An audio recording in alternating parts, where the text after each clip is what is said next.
आइए एक मतला और एक शेर आपके हवाले करता हूँ कि वो है महबूबे खुदा,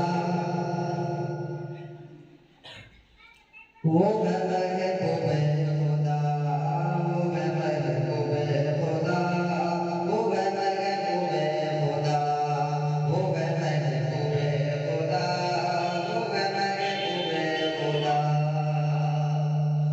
अरे जिनको यासीन मुज़म्मिल मेरे मौला ने कहा, वो है महबूबे खुदा, वो है महबूबे खुदा। इस शेर का पहला मतलब है कि इंसानों में सबसे अफजल,